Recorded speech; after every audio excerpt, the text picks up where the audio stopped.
भारत माता की, भारत माता की, भारत माता की। वंदे वंदे वंदे। काकोरी ट्रेन एक्शन के वर्षगांठ पर आयोजित आज के इस कार्यक्रम में मंच पर उपस्थित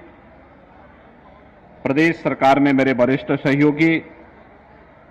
उप मुख्यमंत्री श्री ब्रजेश पाठक जी, भारत छोड़ो आंदोलन के उस समय के क्रांतिकारी स्वतंत्रता संग्राम सेनानी परम सम्मान्य श्री शिव नारायण गुप्ता जी, प्रदेश सरकार के पूर्व मंत्री और माननीय विधायक श्री आशुतोष टंडन जी, प्रदेश सरकार के पूर्व मंत्री और विधान परिषद के सदस्य डॉक्टर महेंद्र सिंह जी, महापौर श्रीमती संयुक्ता भाटिया जी, यहां के लोकप्रिय विधायक श्रीमती जय देवी जी, प्रदेश के मुख्य सचिव श्री दुर्गा शंकर मिश्र जी, अपर मुख्य सचिव गृह श्री अवनीश कुमार अवस्थी जी, प्रमुख सचिव पर्यटन एवं संस्कृति श्री मुकेश मिश्राम जी, आज के इस कार्यक्रम में उपस्थित सभी स्वतंत्रता संग्राम सेनानियों के परिजन, कारगिल शहीद परिवारों से जुड़े हुए उनके सभी परिवार के सदस्यगण, उपस्थित भाइयों बहनों और प्यारे बच्चों, आज काकोरी ट्रेन एक्शन की वर्षगांठ है। आज ही के दिन पर 1925 में काकोरी की इतिहास प्रसिद्ध घटना को अंजाम दिया गया था। हम सब जानते हैं कि देश जब अपनी आजादी की लड़ाई लड़ रहा था तो उस दौरान 1857 से प्रारंभ प्रथम स्वातंत्र्य समर देश के अंदर निरंतर जारी रहा। अनगिनत अत्याचारों के फलस्वरूप देश के क्रांतिकारियों को विदेशी हुकूमतें रोक नहीं पाई और अंततः 15 अगस्त 1947 को यह देश आजाद हुआ। उत्तर प्रदेश इस बात के लिए सौभाग्यशाली है और हमारी वर्तमान पीढ़ी खासतौर पर इस बात के लिए सौभाग्यशाली है कि 1857 का प्रथम स्वातंत्र्य समर की भूमि भी उत्तर प्रदेश रही है। चाहे वह मंगल पांडे के द्वारा जलाई गई चिंगारी हो या झांसी की रानी लक्ष्मीबाई का वह उद्घोष कि मैं अपनी झांसी हरगिज नहीं दूंगी, और चाहे वह उत्तर प्रदेश के अंदर अलग अलग स्थानों पर देश की आजादी के लिए हुए इस बृहद अभियान को एक नई ऊंचाई प्रदान करने का हो। 1922 में गोरखपुर का चोरी चोरा की ऐतिहासिक घटना हो या 9 अगस्त 1925 को लखनऊ का काकोरी का यह क्षेत्र जिसमें देश की आजादी के लिए मर मिटने वाले क्रांतिकारियों ने 4,679 रुपये जो ट्रेन में एक खजाने के रूप में जा रहा था उसे रोक करके ले लिया था। और जब हम काकोरी की घटना की पृष्ठभूमि पर जाते हैं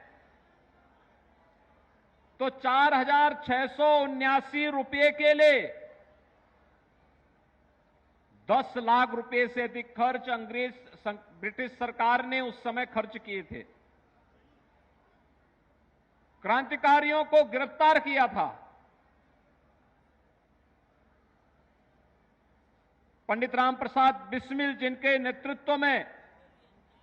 काकोरी की घटना को अंजाम दिया गया था, उन्हें गोरखपुर जेल में रखा गया। अस्फाउल्लाह खां, ठाकुर रोशन सिंह, राजेंद्र नाथ लाड़ी, इन्हें भी गोंडा, फैजाबाद और नैनी जेल में अलग अलग स्थानों पर रखा गया। चंद्रशेखर आजाद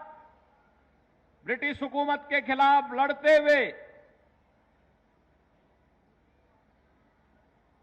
प्रयागराज में शहीद हुए,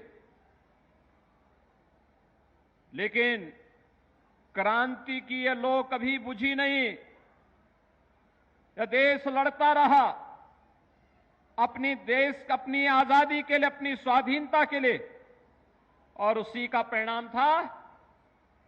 कि राष्ट्रपिता महात्मा गांधी के नेतृत्व में चली देश की स्वाधीनता की इस लड़ाई में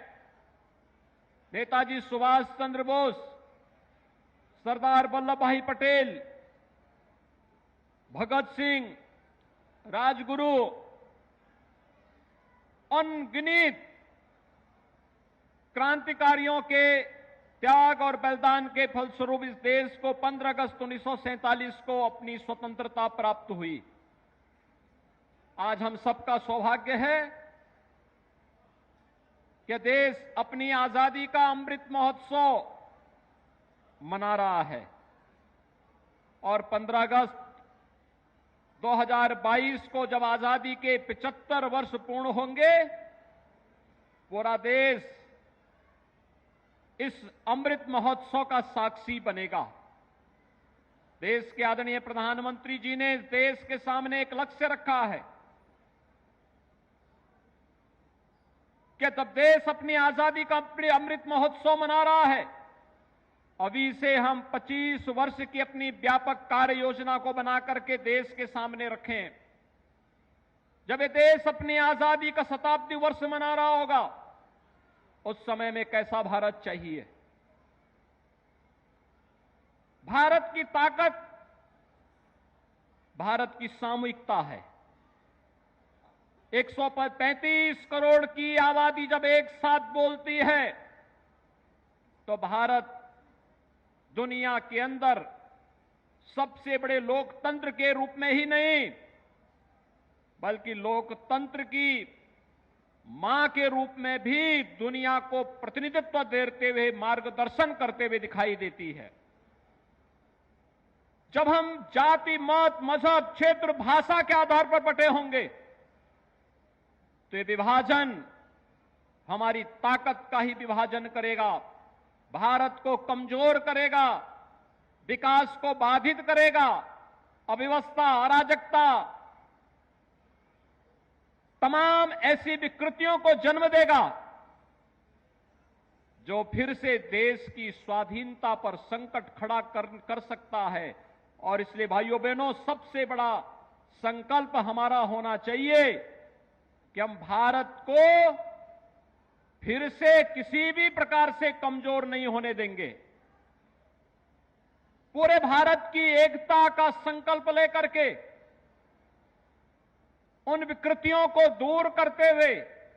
हम एक साथ मिलकर के कार्य करेंगे। और इसीलिए प्रधानमंत्री जी के संकल्प के साथ जुड़ करके उत्तर प्रदेश सरकार ने भी तय किया है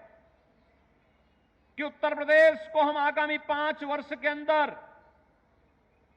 देश की एक बड़ी अर्थव्यवस्था के रूप में स्थापित करेंगे। उत्तर प्रदेश के अंदर व्यवसाय की सुगमता, ईज ऑफ डूइंग बिजनेस के लक्ष्य को प्राप्त करते हुए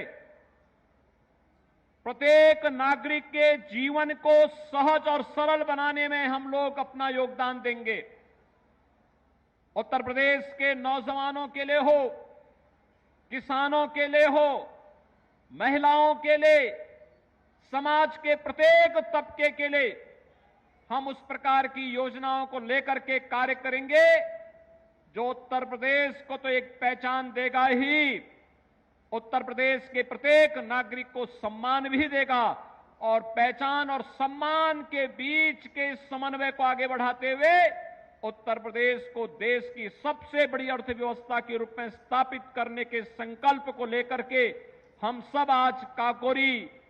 ट्रेन एक्शन की वर्षगांठ पर यहां पर उपस्थित हुए हैं। भाइयों बहनों,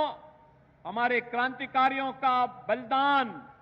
आज काकोरी जैसे स्थल को भी एक तीर्थ स्थल के रूप में स्थापित करते हुए लोक पूज्य बना लिया है। ये लोक पूज्य कोई धरती तब बन पाती है जब अनगिनत बलिदान होते हैं और काकोरी में भी 1925 में ऐसे ही देश की स्वाधीनता के लिए मर मिटने वाले उन क्रांतिकारियों ने उस समय देश की स्वाधीनता के उस यज्ञ में अपनी आहुति देते हुए इस अभियान के साथ वे लोग जुड़े थे। आज ये हमारा सौभाग्य है, हम काकोरी की वर्षगांठ के साथ ही देश की स्वाधीनता के अमृत महोत्सव के साथ हम सब जुड़ रहे हैं। मैं इस अवसर पर आप सबको हृदय से बधाई देता हूं। हम सब जुड़ करके इस कार्यक्रम का हिस्सा बने। प्रधानमंत्री जी ने देश के अमृत महोत्सव वर्ष के अवसर पर हर देशवासी से अपेक्षा की है, इस पूरे अमृत महोत्सव के कार्यक्रम को जागरूकता के रूप में, हर घर तिरंगा के रूप में, जहां हमें आगे लेकर के चलना है, वहीं 14 अगस्त की तिथि भारत के विभाजन की विभीषिका दिवस के रूप में भी मना करके किस प्रकार की त्रासदी को उस समय लोगों को झेलने के लिए मजबूर होना पड़ा था, इस प्रकार की स्थिति फिर से कभी ना आए, उसे स्मरण करते हुए, देखते हुए उस प्रकार का कार्यक्रम प्रत्येक जनपद में आयोजित होना, कार्यक्रमों का संकलन करना, एग्जीबिशन के माध्यम से उस समय की त्रासदी के जीवंत चित्रण को वर्तमान पीढ़ी तक प्रस्तुत करना और फिर सैकड़ों वर्षों की गुलामी की बेड़ियों को तोड़ते हुए 15 अगस्त के दिन जब देश स्वाधीन होता है तो स्वाधीनता की उस एहसास को उत्साह और उमंग के साथ मिलकर के मना करके भारत को अमृत काल के अंदर दुनिया की सबसे बड़ी ताकत के रूप में स्थापित करने के अपने संकल्प के साथ हमें बढ़ना होगा। भाइयों बहनों,